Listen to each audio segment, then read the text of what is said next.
SpellJammer in the first chapter talks about planets, and we're going to have a quick look at what it says about them. And while I did do chapter 1 before, I basically went over planets very quickly, mainly because it doesn't give you enough to talk about. However, it's amiss of me if I don't actually point out some things that are carried on later on in other books. Coming back to chapter 2,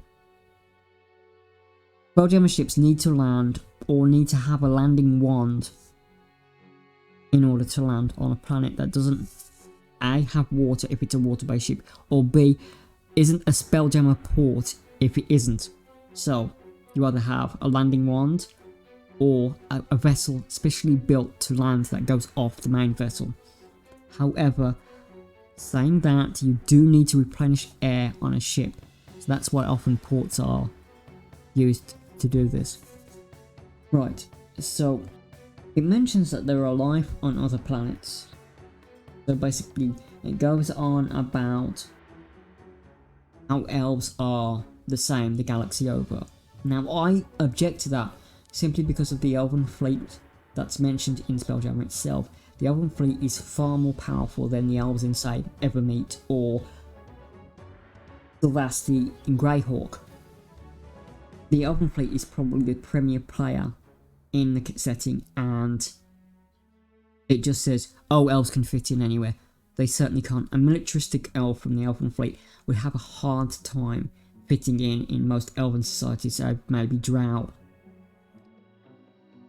Azur are a fire-based dwarf race, or were more elemental-based back in 2nd edition. However, they would probably have a very hard time fitting in with Dwagar or elementals on the worlds.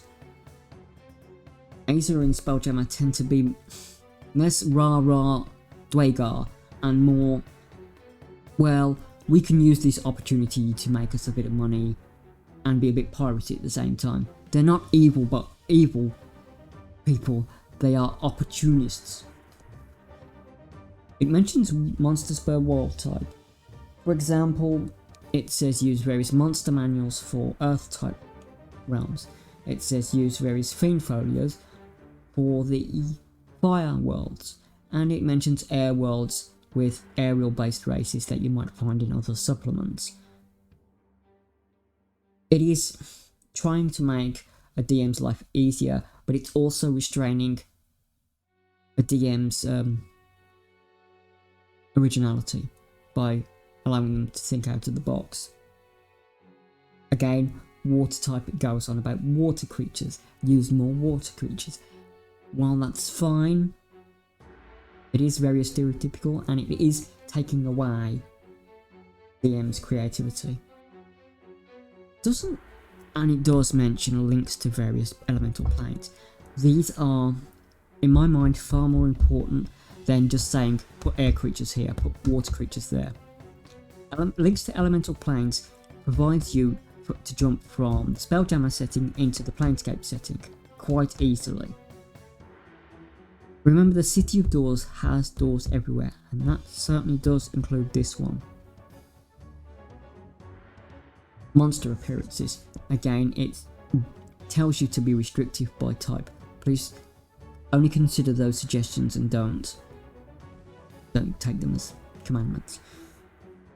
Unfortunately, 2nd edition seems to do this a lot, and it is a major problem, especially with one specific setting, Dragonlance, which puts limits on how halflings or kenders play.